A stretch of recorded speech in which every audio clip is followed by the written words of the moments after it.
watching CNC3.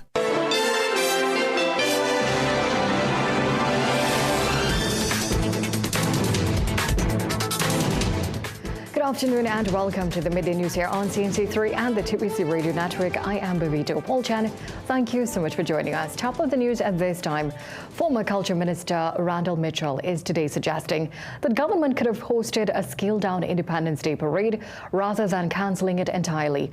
Responding to questions from CNC3 News today, Mitchell criticized government's decision, calling for transparency on the reasoning behind the move. His comments come amid mixed messaging surrounding national security. Well, the state of emergency was justified by the Commissioner of Police on the grounds of public safety. Mitchell noted that the Commissioner had also indicated that the immediate criminal threat which prompted the declaration has since been neutralized. Historian Dr. Claudius Fergus is raising concerns over government's decision to replace the annual Independence Day parade with a national day of prayer. He's cautioning that the move may not capture the spirit of patriotism traditionally associated with the event. Last week, the Kamala Persad-Bissessar-led UNC administration announced that the parade would be cancelled, citing safety concerns for officials. Instead, citizens were invited to mark the occasion with prayer gatherings across the country. Well, carefully not to wade into the political reasoning behind the decision, Dr. Fergus stressed that a parade serves as a symbolic role in national life, one that a day of prayer may not replicate. Prayers as a substitute, I don't think it would be adequate in any context. I believe that the fireworks, is a time of socializing, the time of taking families out, and so on. And I think it's a step down to the celebration of our independence this year. Dr. Fergus suggested that the challenge lies in ensuring that national observances remain inclusive and reflective of the country's diverse population. Meanwhile, Chairman of the National Animal Control Committee, Joshua Alexander, has described the cancellation of the National Independence Day fireworks display as long overdue. Alexander said while the spectacle has long been considered a highlight of Independence Day celebrations, there is limited public understanding of the distress it causes. Part of this issue is there is an education gap and there is a lack of understanding as to the ramifications of your actions.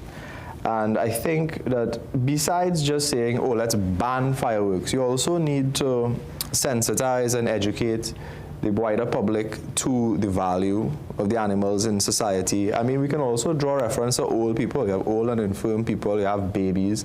There are a lot of, it's not just the animals that fireworks are a problem too. And nobody is saying, hey, no fireworks ever. I mean, there's some countries that have banned fireworks completely, but it's baby steps, and you can't just jump out and cut something dry and then. Alexander stressed that while fireworks may symbolize festivity for many, the country must begin exploring alternative forms of celebrations that are more inclusive and humane. Meanwhile, despite the cancellation of this year's Independence Day parade and fireworks display, Pan on the Avenue will proceed as planned on August 31st. Pan Trinbago President Beverly Ramsey Moore confirmed to CNC3 News today that preparations are underway for the annual steel band showcase along the Arapita Avenue. The event's organizer, Ayana Garcia, explained that the event not only closes out Steel Pan Month, but also serves as a tribute to her late father, cultural steward Cleveland Garcia. Port of Spain Mayor Chinua Allen also endorsed the event, noting that arrangements are in place to welcome Pan enthusiasts and the wider public on Independence Night. Now to this, 12 Venezuelan nationals are expected to be charged with illegal entry and aiding and abetting following the interception of a vessel off the Caracas coast last week. The Trinidad and Tobago Coast Guard stopped the vessel last week, carrying 6 men, 6 women, and 8 children. Officers also reportedly seized 32 buckets of cheese, 14 bullfinch birds, and 4 crocus bags containing meat. Police said the 8 children were released into the care of immediate relatives, while investigations led to to instructions for charges to be laid against 12 adults. One of the male immigrants is also expected to face 14 additional charges for keeping caged birds without a permit and for housing them in undersized cages. Meanwhile, in a separate exercise in the Northern Division, task force officers arrested a 22-year-old man in Maloney on Sunday night in connection with a recent murder. The suspect from Wallerfield is wanted in relation to the July 7th killing of Carrie One Adams in Arima. On to some other developments now. CSEC and CAPE results for 2025 are in, and according to the Ministry of Education, there has been an improvement in the overall pass rate. While this has been applauded, Tutors President Martin Lumpkin warns there is still much work to do, particularly in mathematics. According to data provided by the ministry, more than half of the students failed that subject area. In the mathematics area for CSEC, there was an improvement from 42% roughly to 45%. And again, congratulations to all the players, all the stakeholders. But it still shows a worrying trend. We have to make maths more enjoyable as well, too, as far as possible. I'm not saying that our teachers are not doing that, but the use of technology and other areas, I think, can, and we think, can enhance the performance in the mathematics. And with the overall CAPE pass rate sitting at approximately 96%, with 100% passes in subjects like agricultural science, food and nutrition, as well as electronic engineering tech, Lumpkin says the technical vocational education and training program must fill long-term vacancies to strengthen these skills subject areas. We are quite interested to see the policy of this present government and the Ministry of Education as it relates to TVET. They would have put out in short-term contracts for the employment of assistant teachers or instructors, as they call them, in the TVET areas, which is a good step in going forward. But we are looking for the long-term. Lumpkin was speaking on CNC3's The Morning Brew program today. Let's take a short break. We'll be right back. This Java bring the whole family to La Vega Estate, Trinidad's #1 family-friendly destination, open daily, including weekends and public holidays. La Vega is more than Trinidad's leading garden center. It's packed with fun for everyone. New this season, thrilling ATV tours for the adventure seekers, plus 2 large pools, fishing, nature trails, playgrounds and more. Camp under the night sky. Make a booking for an unforgettable family getaway. Call or WhatsApp 714-5969 to plan your next adventure today. You can tell from the crowd who's up next. It's Trinray's star player, whose world-class stats put him in a league of his own. Trinray's risen to become a true force to be reckoned with. With an unbeaten Carry A rating, they boast a strong solvency and A-class service. Ladies and gentlemen, you're witnessing Trinray's financial and technical strength at its best.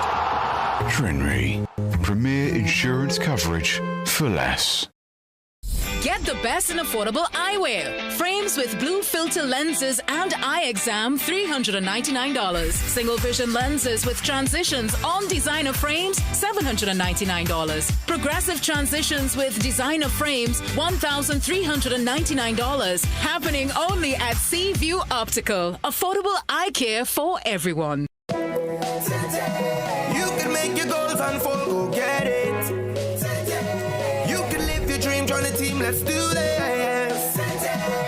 You can get the help you need to succeed with Rand Credit Union. You can believe that you can achieve big goals, small ones too. Rand Credit Union, we've got you. No more waiting, that won't do. Make someday today. One life, so make it good. Live the way you know you should. With Rand Credit Union, yes you could. Make someday today. Live your best life today with Rand Credit Union.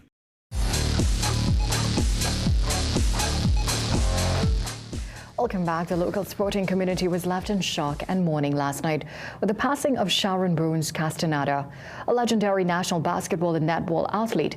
Castaneda was widely considered one of the country's greatest basketball players. A former captain of the Trinidad and Tobago national women's basketball team, she led the team to 5 CARICOM championship titles during the 1980s and 90s, but her excellence wasn't limited to basketball. At just 15 years old, she became the youngest player to represent this country country at the senior national level in netball. Beyond her playing career, Sharon transitioned into coaching and mentorship, leaving an indelible mark on youth development in sport. Former national netballer Grace Parkinson Griffith recalled memories of her. She was a person that she liked the sport, and she was always there to, encourage people to play the sport. But the love that she loved was really the basketball. But she would play the netball because, she came from a sporting family. The sister was Peggy, and, Peggy was there, so she played netball as well. But her love was basketball. Condolences to her friends and family. Let's take a short break. We'll be right back. The Israelite Church of God in Jesus Christ, teaching the truth about God's people, God's plans, and the secrets of God, all written within the pages of the Holy Bible, which is the Word of God. Watch The Hidden Truth every Thursday at 5:30 a.m. to 6 a.m. on CNC3.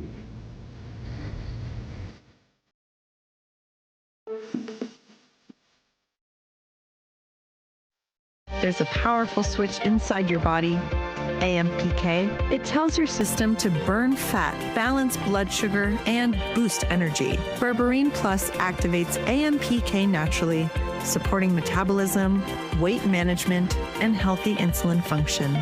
Available now at Pennywise and leading pharmacies nationwide. Berberine Plus, powered by AMPK, perfected by nature.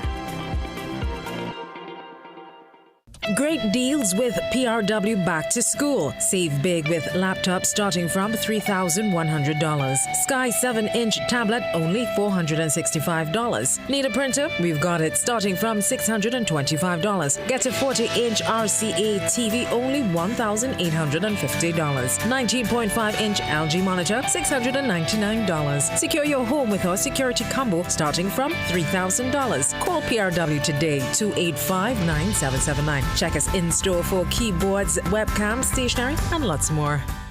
We go to Sunday dinner at our mother-in-law's house every Sunday. At your mother-in-law's? Yes, every Sunday. So what's your favorite thing? Our favorite thing. Are you ready? Let me guess. Yeah. Y'all ready for this? Mm-hmm. Hang on, it's gonna be delicious. You bet. What is it? It's a Steve sandwich! Don't miss the fun and laughter on Family Feud. Weekdays at 5:30 p.m. only on CNC3. Regional Ipaho reports that Belize has not recorded any new measles cases since June. In a statement, PAHO said as of August 8th, over 10,000 confirmed cases and 18 measles-related deaths have been reported across 10 countries. Despite not recording any increase in cases since June, PAHO says Belize is among the countries with the highest case numbers.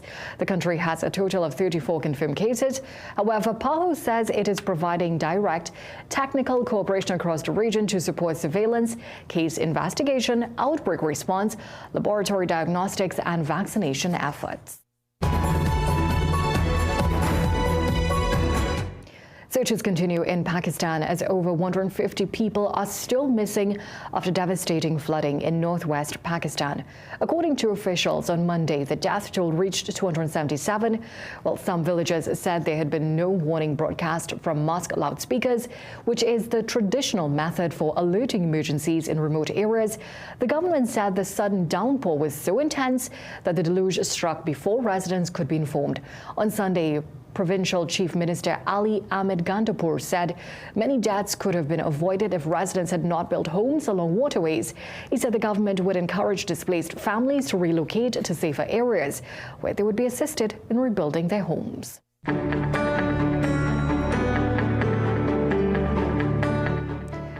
Well, time to check in with Jean-Marc for the weather forecast. We had a hot and sunny start to the morning, but one or two showers began developing over both islands by midday. This afternoon, there's a low chance of an isolated heavy shower or thunderstorm, particularly along the west coast of Trinidad. We can expect a mostly fair evening afterwards. Now checking in on Erin, it became the first Category 5 hurricane of the Atlantic season, but has since weakened to a Category 4 as of 8 a.m. The Northern Lesser Antilles suffered a glancing blow this weekend, and Erin is now just north of the Turks and Caicos Islands. Erin is expected to make a right turn over the next 3 days, passing between the U.S. East Coast and Bermuda. Thank you, Jean-Marc, and thank you for joining us for a look at the day's developments so far. We'll have these stories and so much more coming up for you in a major newscast at 7 p.m. today. Until then, have a great day.